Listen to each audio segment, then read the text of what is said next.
Hi everyone, welcome to today's research-informed defensive lesson here at Active Self-Protection. I am your host, as always, John Correa. And I'm your co-host, Neil Widener. Palm pepper spray is next generation OC spray. It's hot at 1.4% major capsaicinoids, and its modular design means you can customize it exactly to you. 3 different setups, lots of different color combinations. You can make it exactly as you like. And the flip top safety prevents accidental discharges. It's 10 to 12 foot range and 25 half-second blasts. Make sure that you can keep that long range eye poke at long range. I trust Palm OC and I recommend it for everyone for self-defense. This one's out of Pasto, Colombia. You see this mom with her little one there running the store, and then you're gonna see 2 armed robbers show up and they are going to point guns at her. You're gonna see kind of top middle there, you'll see a light come on in a back room and they're gonna check out that a little bit, but they don't see anybody, so they go back to robbing the store. Well, come to find out that's Dad, and I'm pretty sure Dad was going to go get his firearm there. They end up shooting a couple of rounds his way as he fires at them too. And then he runs out after him. That's where the video ends. News stories I've linked in the description said these guys got away and nobody was hit by any gunfire. So let's watch it one more time here as these guys come in. They point a gun at Mom. She kind of panics and freaks out and winds up on the ground. So they start robbing the store. They look to the back room a little bit because the light came on in there and then go back to robbing the till. The news story says they did get away with some money in the till. Then as Dad comes out here, they send several shots his way. He wins the day. They run off and he runs after him. Oof, we're going to talk about that in the lessons. Neil gets to do an awful lot of reading of the comments here at Active Self-Protection. And we read all of the comments in the app, every single one, and those tend to be pretty good. Neil, on YouTube, maybe a little different. It's not, people are not as nice on the YouTubes as they are in the app, but it's always fun. Well, it's not always fun. It's always interesting, let's say that. And I spend a good portion of my day communicating with people in the comments. So, be nice, be kind, be professional, be a good, sane, sober, moral, prudent commenter, would you? Man, I feel terrible about this one, Neil. At the beginning, a mom with her little one in her arms, and then this whole thing begins with an armed robber sticking a gun right to her head. And if you're standing there holding your toddler and somebody sticks a gun to your head, there's no amount of mystical John Wick ninja kung fu that's going to help you. The right answer here, unless they're trying to take you or your child to a second location, is to comply in the moment and look for an opportunity for a counter ambush. Absolutely. You know, and the other thing is to know your surroundings enough to know where your exit plan is if something like this could potentially happen, and do your very best to keep your head about you. But, you know, you're carrying on with your day, doing your normal stuff. You've got the toddler in your arms that's probably a little sleepy or cranky, that's taking a bunch of your attention. That's when they strike, and that's when the bad guys come in. It's always going to be a surprise.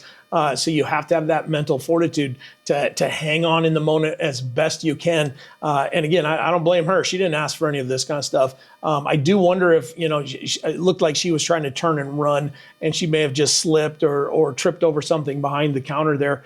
But again, it's just one of those things where you've got to be able to take on that initial ambush to give yourself the chance for survival and potentially a counter ambush. Yeah, I really want to say calm is a superpower. And these kind of mental reps can help us to build calm, build competence, and go, okay, I know I've seen this before. I know what I can do. Because, I mean, I don't blame this mom, but if you look what happens, she, you know, kind of freaks out, and then I'm sure her child is moving around too, and she ends up falling over backwards onto her back and just kind of panicking. And she's just a normal person doing normal person stuff. But of course, here at Active Self-Protection, we want you to do the very best thing. So staying calm in that moment. Calm is a superpower and can transfer to other people. You can give it to other people as well, just by your calm demeanor and actions. Because, you know, obviously falling on the ground here and maybe rolling over onto her baby to protect her from these robbers doesn't really do a good job of protecting her, Neil. Yeah, it's one of those things where, you know, when you're laying flat on your back, it's really hard to defend yourself, even, you know, unless you're a jiu-jitsu guy and they don't have a gun. But in this case, just trying to take a breath, take in what's happening and comply. Unless it's a hit or something along those lines, which this sure didn't appear to be. This looked like it was just a regular everyday robbery. They're probably there for money. They're probably there for some cigarettes or whatever the case may be. So that purposeful compliance is a great way to start with that. But again, when you are looking down the barrel of a gun, things change and you make decisions a whole lot differently, and then movement becomes hard. So maybe if somebody's watching this that has a store like this, make sure you have your exit plan already figured out, that you know where you can go, that there aren't things laying on the ground that you're going to step on or trip over back there, because when you need to get out of there, you need to get out of there.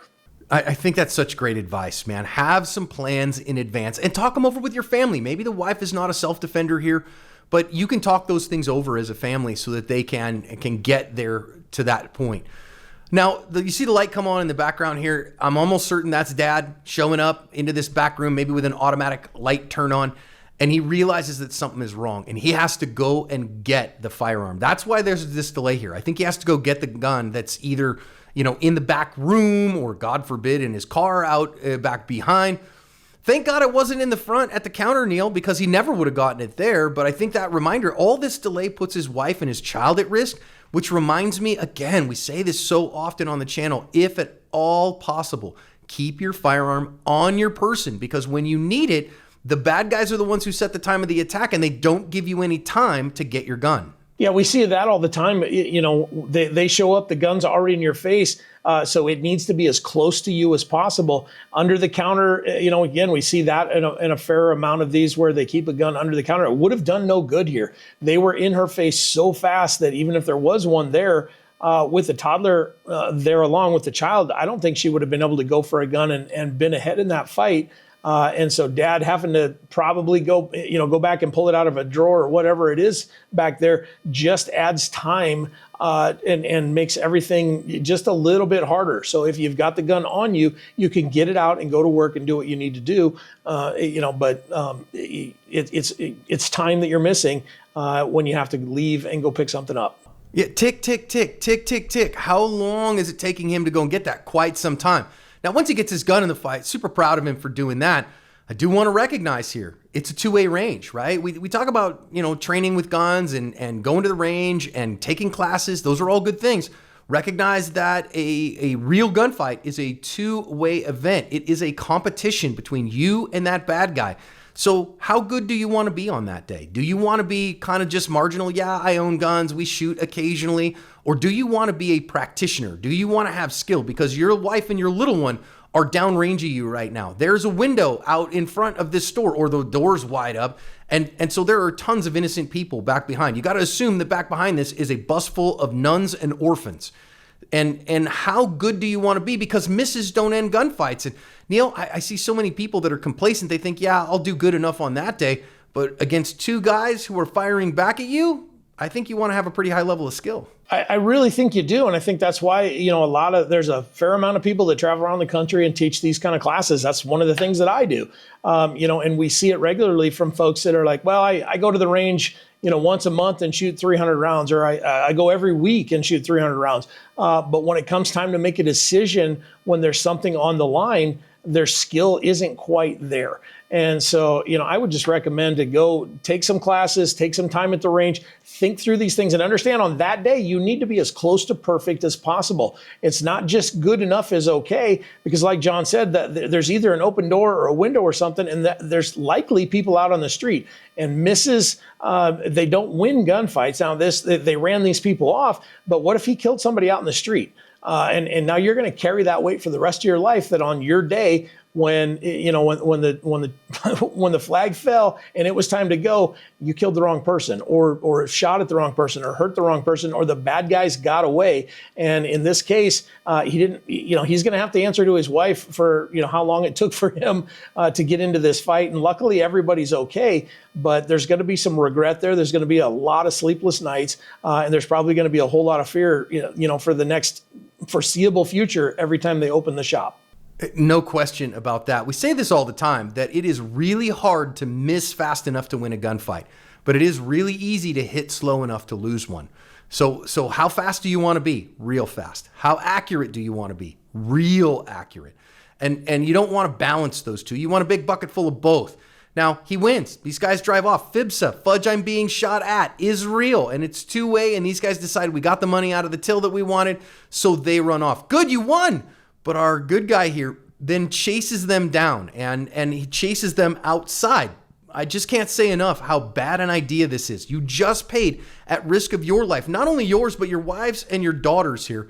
And now you're going to go out and potentially have a voluntary second gunfight with these guys if they're standing outside, or if they're not in full flight when they get outside, or their buddies are outside waiting and willing to engage in a gunfight too.